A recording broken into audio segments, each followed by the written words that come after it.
Assalamualaikum, halo apa kabar? Kembali lagi di Kamar Kasus. Pada video kali ini kita akan bernostalgia dengan kasus lama dari Hong Kong. Tokoh kita kali ini ada Lam Kor Wan. Dia dikenal sebagai jazz killer karena dia memasukkan anggota tubuh korbannya di wadah Tupperware, atau juga Rainy Night Butcher karena dia selalu beraksi di malam hari saat hujan turun. Lam Kor Wan lahir dengan nama Lam Kwok Yue pada 22 Mei 1955 di Malaysia. Sejak kecil, Lam Korwan sering dianiaya oleh ayahnya sendiri.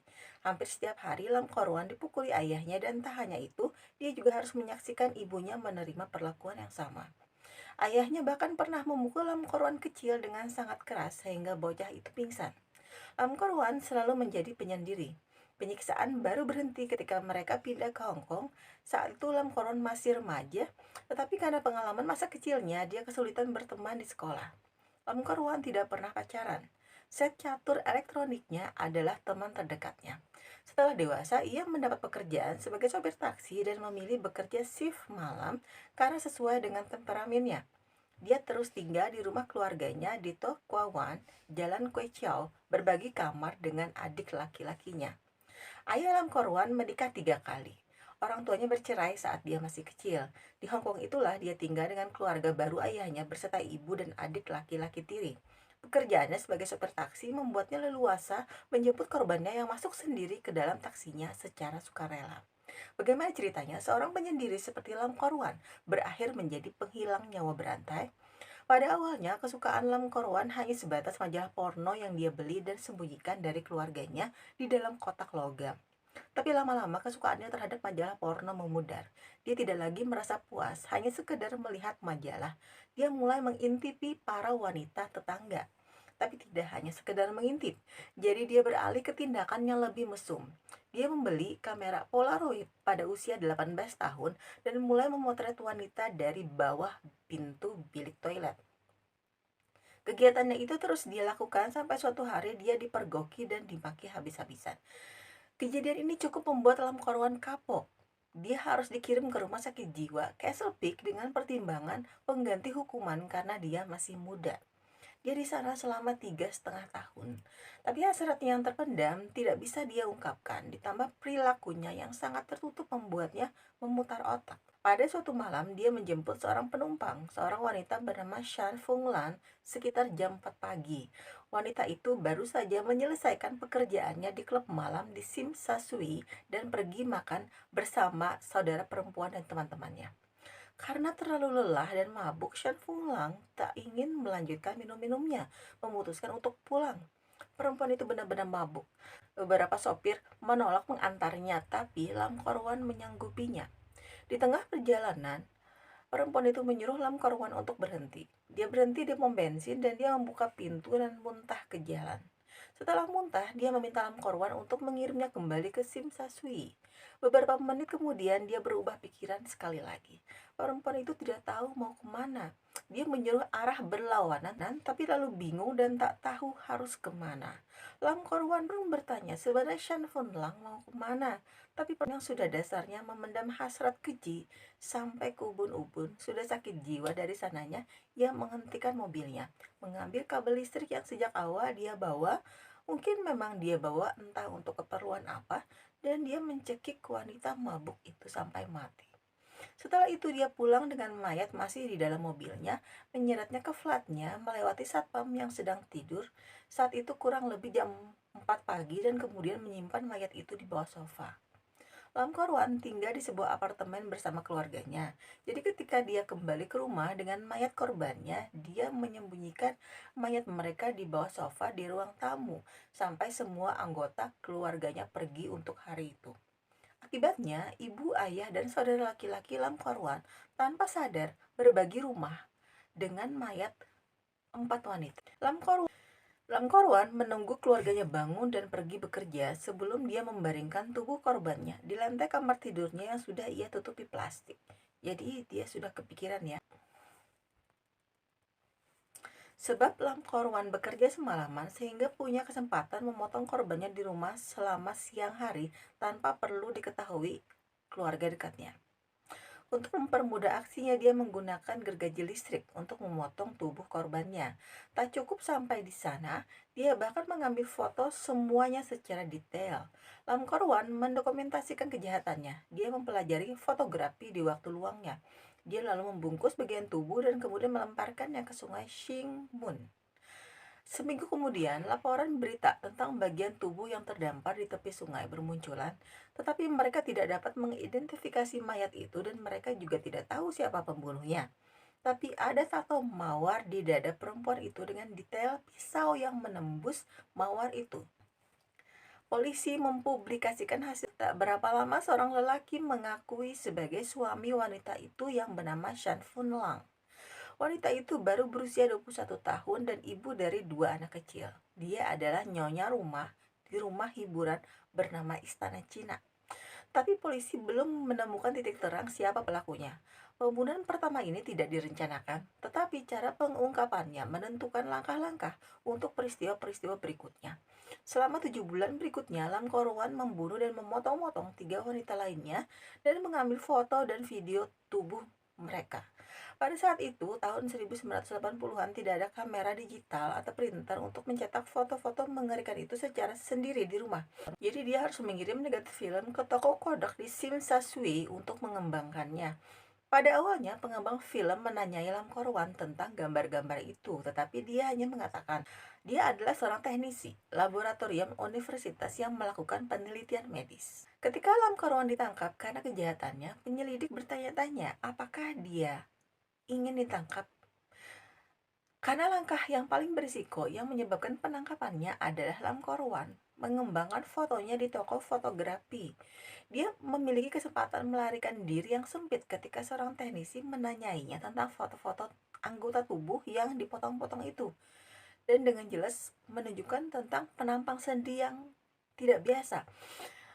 Namun pegawai itu menerima penjelasan Lam Korwan bahwa dia adalah seorang teknisi lab universitas dan foto-foto itu untuk penelitian medis.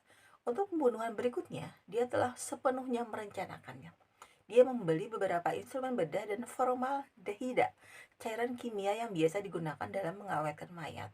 Pada 29 Mei 1982, setelah membunuh korban keduanya, ia mulai berhubungan seks dengan korbannya yang sudah meninggal. Di sini kita kemudian mengetahui bahwa Lam Korwan tidak hanya suka menghilangkan nyawa, tapi dia juga suka memotong, dia juga mendokumentasikan, dan setelah dihilangkan nyawa, dia berhubungan seks.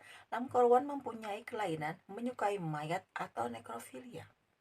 Pada kali kedua, Lam Korwan mulai menggunakan video.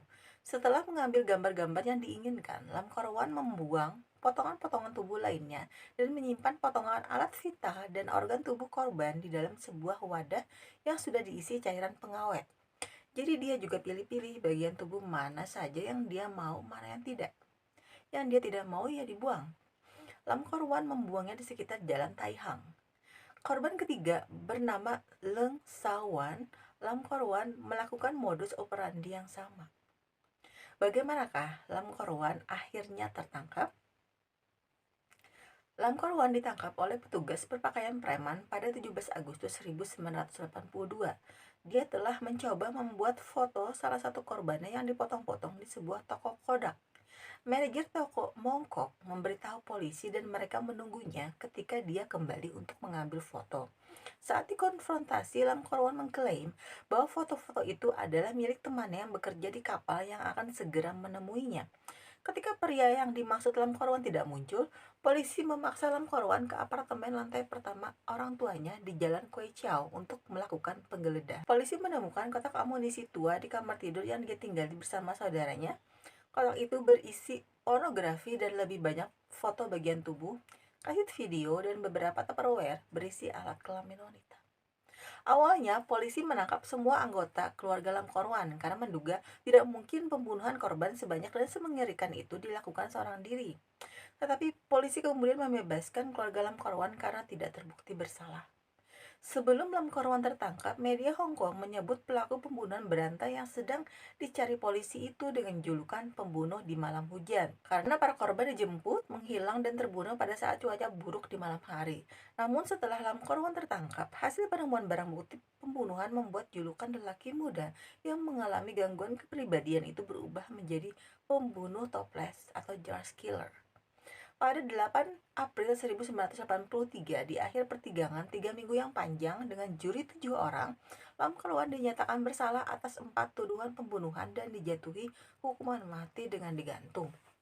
Sekitar 1.000 orang di luar pengadilan San Pokong berusaha melihat sekilas bagaimana sosok Lam Korwan. Lam Korwan menyatakan dia tidak merasa menyesal tentang 2 pembunuhan ini atau yang ketiga, karena mereka merupakan pekerja bar. Dia mengatakan kepada polisi bahwa wanita itu tidak berguna bagi masyarakat. Penyelidikan menemukan kerusakan otak parah pada Lam Korwan. Disimpulkan bahwa kebiasaan ayahnya memukuli Lam Korwan saat kecil adalah penyebab rusaknya otak Lam Korwan. Dia tidak mampu menunjukkan emosi dan tidak memiliki rasa empati. Korban keempatnya, Lang Wai Sum, berbeda. Siswa berusia 17 tahun itu memanggil taksinya setelah selesai makan malam dengan teman-teman sekelasnya, ketika dia memutuskan untuk tidak melanjutkan makan malamnya. Teman-teman yang memasukkannya ke dalam taksi untuk memastikan dia sampai di rumah dengan selamat. Saat itu pukul 9.30 malam, jauh lebih awal dari pembunuhan sebelumnya. Dan dia, Lam Korwan, memborgol gadis itu di taksinya selama berjam-jam, berbicara dengan gadis itu tentang keluarga, agama, dan kehidupan. Pada jam 4 pagi, ketika gadis itu tertidur, Lam Korwan mencekiknya dan membawa pulang jenazah. Pada tanggal 29 Agustus 1984, hukuman Lam Korwan diubah menjadi penjara seumur hidup. Saat ini dia menjalani hukuman seumur hidup di penjara Shek Pik dengan keamanan maksimum. Saat berbicara dengan psikiater Dr. William Green, Lam Korwan menyatakan bahwa dia memakan sebagian usus salah satu korban, dan bahwa motivasinya tidak terutama bersifat seksual, tetapi bahwa Tuhanlah yang menyuruhnya untuk membunuh para korban. Siapa sajakah para korban? Shan Fun Lang, perempuan berusia 21 tahun, Shan Wang Kit, perempuan berusia 31 tahun, Leng Sawan, perempuan usia 29 tahun, dan Leng Wai Sum, perempuan usia 17 tahun. Untuk korban terakhir, Lam Korwan menunjukkan simpatinya. Dia sempat meneteskan air mata di persidangan saat mengenang Leng Wai Sum, korban keempatnya. Para korban dalam kasus ini diidentifikasi oleh 2 dosen dari Rumah Sakit Gigi Prince Philip, bagian dari Universitas Hong Kong, yang menciptakan dan menyempurnakan sistem baru superimposisi foto. Ini melibatkan foto antemortem dari kemungkinan korban dengan radiografi atau X-ray. Metode ini mirip dengan metode forensik yang digunakan dengan sidik jari.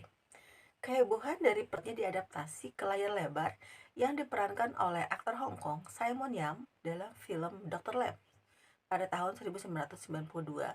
Ada versi lain yang kemudian diperankan oleh Lawrence Ng dalam film The Underground Banker pada tahun 1994. Lam Korwan sekarang berusia 63 tahun dan menjalani hukuman seumur hidup di penjara Shek Pik. Setelah terungkapnya kejahatan Lam Korwan, keluarga bermaksud pergi dari flat mereka untuk memulai hidup baru. Sayang sekali tidak ada yang mau membeli flat mereka. Siapa yang akan membeli tempat yang telah berubah menjadi rumah potong hewan? Jadi mereka harus tinggal di sana. Mereka lalu menggantung gambar Xiong Kui, penakluk hantu dan makhluk jahat dalam mitologi Tiongkok, di atas pintu depan. Tadi saat Lam Korwan pada awalnya dicurigai setelah dia mencuci foto hasil kejahatannya, dia selalu bisa lolos pada awalnya. Tapi saat korban terakhir, ketika dia mengatur pencahayaan untuk memfilmkan aktivitasnya yang mengerikan, sebuah lampu jatuh di paha gadis yang meninggal itu dan membakar kulitnya, meninggalkan bekas yang diperhatikan oleh teknisi Kodak di foto-foto yang dicetak oleh Lam Korwan, yang membuat teknisi itu curiga karena awalnya dia mengira itu adalah foto syur Lam Korwan dengan kekasihnya. Tapi kenapa ada bekas siksaan di kulit gadis itu di foto itu? Itu memicu pegawai toko melaporkan kepada polisi dengan dugaan awal kekerasan dalam hubungan, yang akhirnya mengarah pada penangkapan Lam Korwan. Sekian saja video hari ini. Terima kasih sudah mendengarkan sampai akhir. Ingat kawan-kawan, tidak ada kejahatan yang sempurna. Bye.